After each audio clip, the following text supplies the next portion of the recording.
Welcome back to MOTOBLADE, guys. Today we are at Wilkins Harley Davidson in Barre, Vermont, and we are taking out the new 2022 Street Glide Special. Oh, that sounds good. Let's get to it.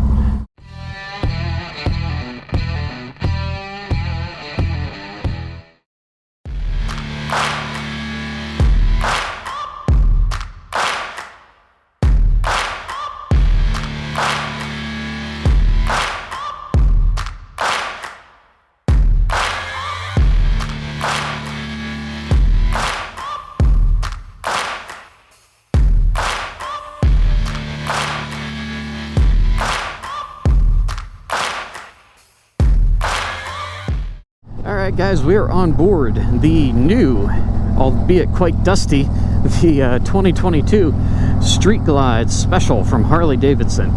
This is one of the most popular motorcycles in America. In fact, I think their Road Glide and Street Glide are the two most popular bikes on the Harley lineup. And it's easy to see why. You've got a beautiful cockpit in front of you here, great navigation screen, comfortable riding position, slam saddlebags, all kinds of great features packed in here. We're going to break all that down into a few categories here. If you've been around my channel, you know I've got some criteria when it comes to critiquing motorcycles.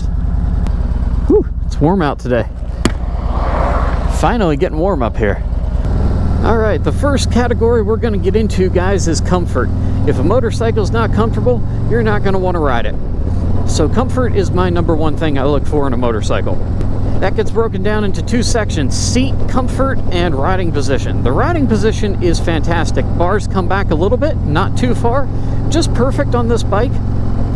Feet feel more under me than on the Indian. Like on the Indian, I feel like my feet are further forward.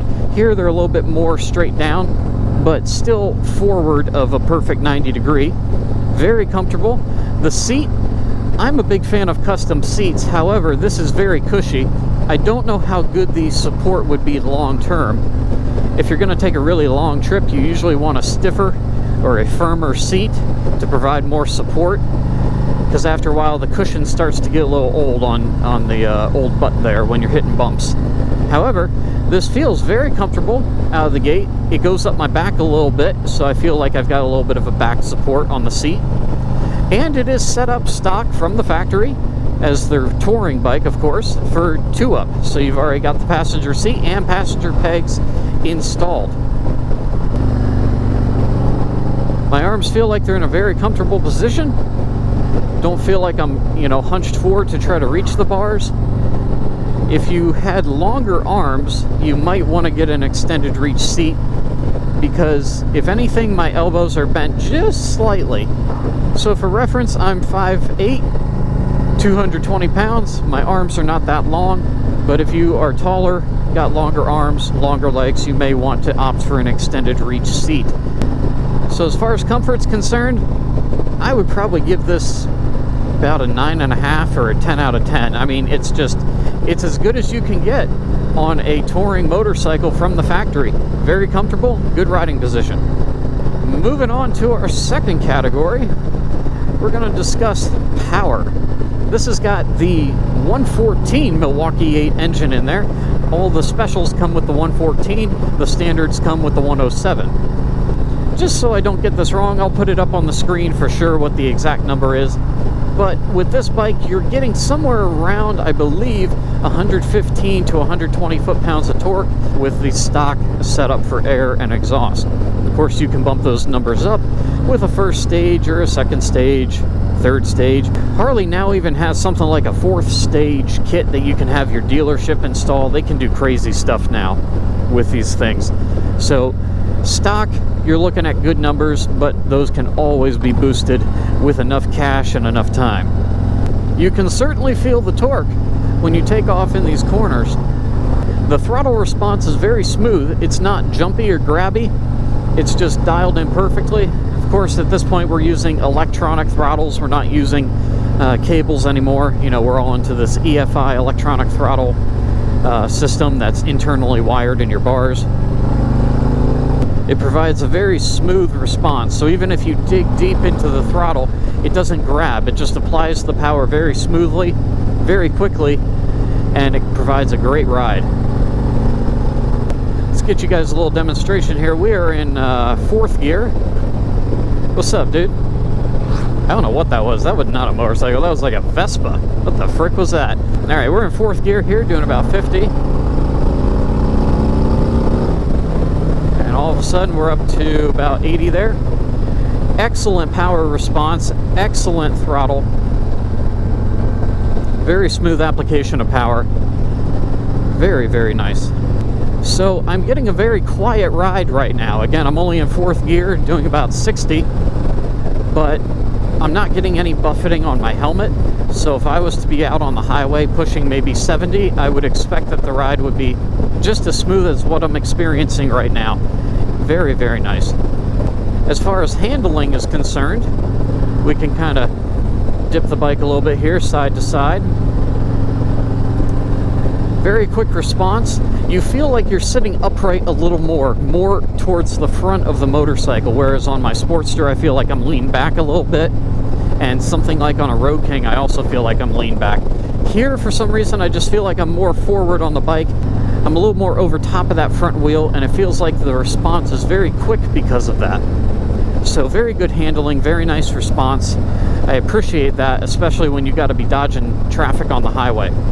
You'll obviously do running around town on this, but it's made for long-haul touring. So if I've got to fight traffic or fight large tractor trailers or anything out on the highway, this is definitely the bike that I would want to do that with.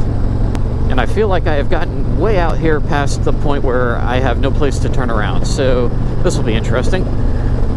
Trying to find a spot to pull over and take some pictures of this bike for you guys and turn the bike around and head back. I think I missed my turn. Oh, there's a spot.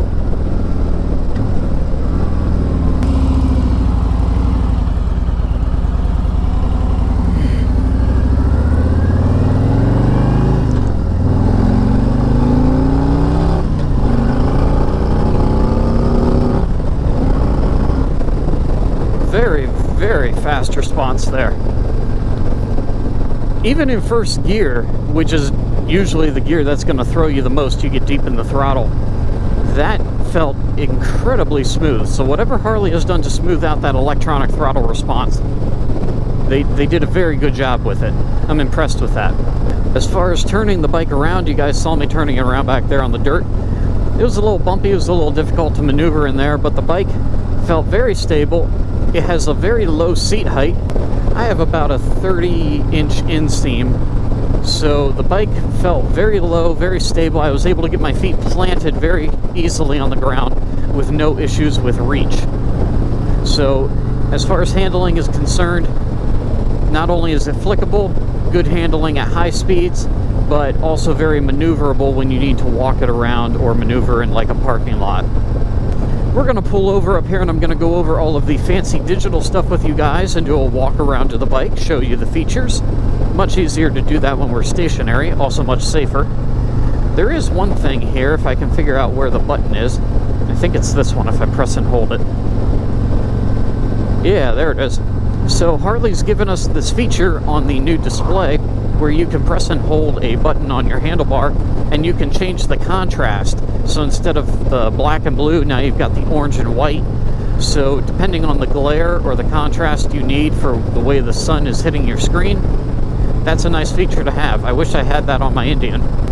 I have the sun directly behind me right now hitting that screen, and it is not difficult to read at all. It is plenty bright, so they've got good brightness there, even in direct sunlight. I appreciate that Harley has not gone fully digital yet. I like having analog gauges up here. I like having dials. It's kind of classic. You still have the modern technology, but I like having, being a pilot, we call them steam gauges. But I like having old analog steam gauges up here to look at a quick glance. I like that very much. Alright, we're just going to dip in here, and I will do a walk around to this motorcycle with you guys.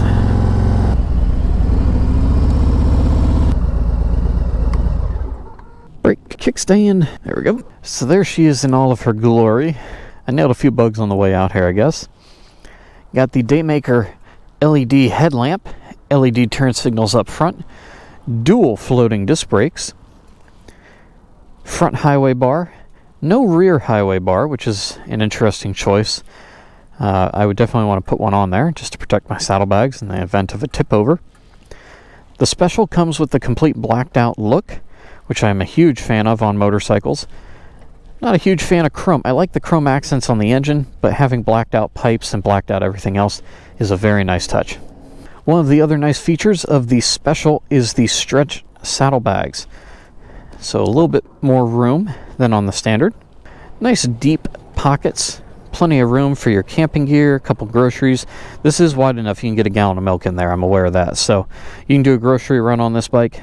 Makes it practical, especially with gas prices the way they are right now.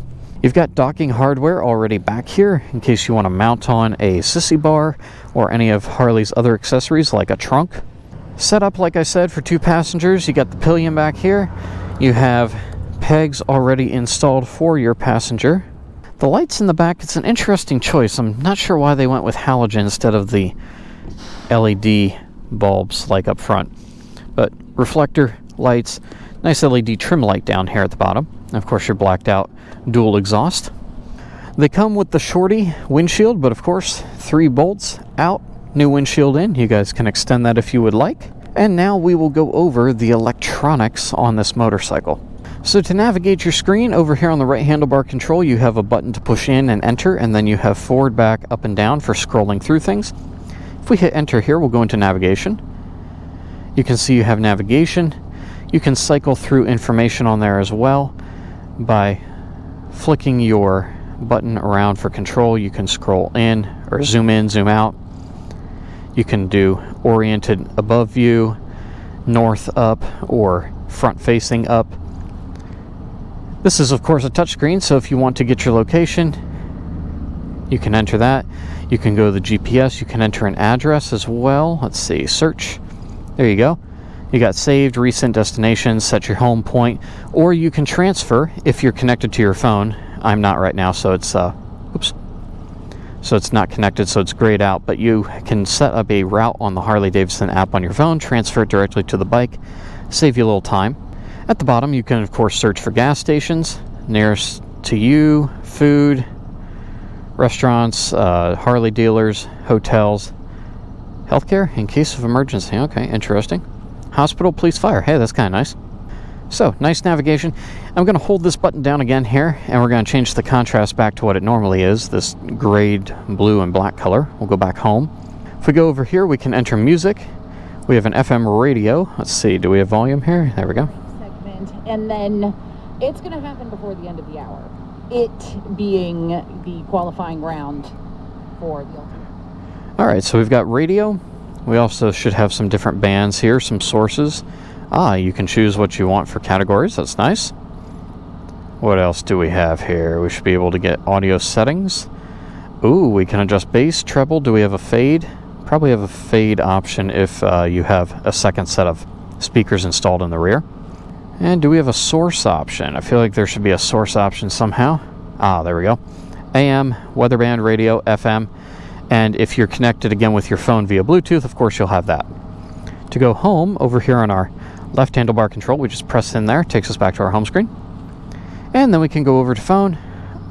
We don't want to connect our phone right now, but obviously you guys know what that would do. It'll show you incoming text messages, you can make phone calls, and if your headset is paired, and it's one of the headsets that's made to work with the system, you can in fact do voice control through your headset to the infotainment system and control it that way as well with your voice. So very nice features. It's got your basic stuff. Not sure you need any more than that. The only thing it's lacking at this point, run Netflix or something when you're going down the road. It's got everything you need, and honestly, probably more distracting than it even needs to be. But it's nice having glass instead of like a soft TFT screen. If we tap info up there. Ooh, that's nice. All right, so we've got bike info here too. I assume that'll populate with data once I'm moving on the bike. Showing us altitude, temperature. We can check our engine, service, oil, tire pressures. That's nice. Trip summary. Very nice. Lots of good detail there. I think we'll leave on info heading back over. To start, obviously these are fob systems. So fobs in the bike. Turn the ignition switch over here to on. Turn our fuel pump on. Pull the clutch in. Push to start. Oh, guess it would help if I had the kickstand up.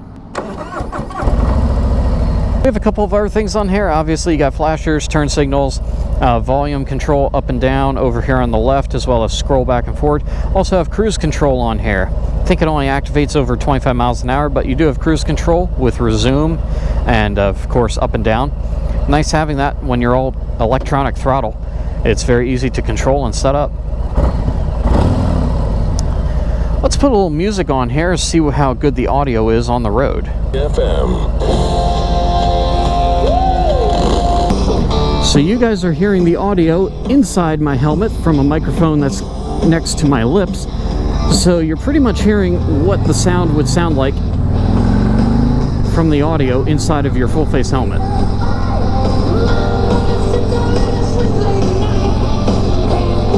It's pretty good. I mean, you got two speakers right up here blasting right at your face, so it's pretty decent. Well, it sounds pretty good to me, guys. If I was going to go on a long haul tour, I would definitely want a trunk on here and maybe have some rear speakers for some surround sound. But that sounds pretty darn good to me. What's up, dude? It's a nice day. Everybody's out on the bike today. As far as looks are concerned, you saw what the bike looked like at the beginning of the video with some of those great body shots. Thanks to Harley Davidson for providing those for me as well. I appreciate that. And it's a great looking bike. It's very classic. Anyone can identify this as a Harley. No one will mistake it for anything else.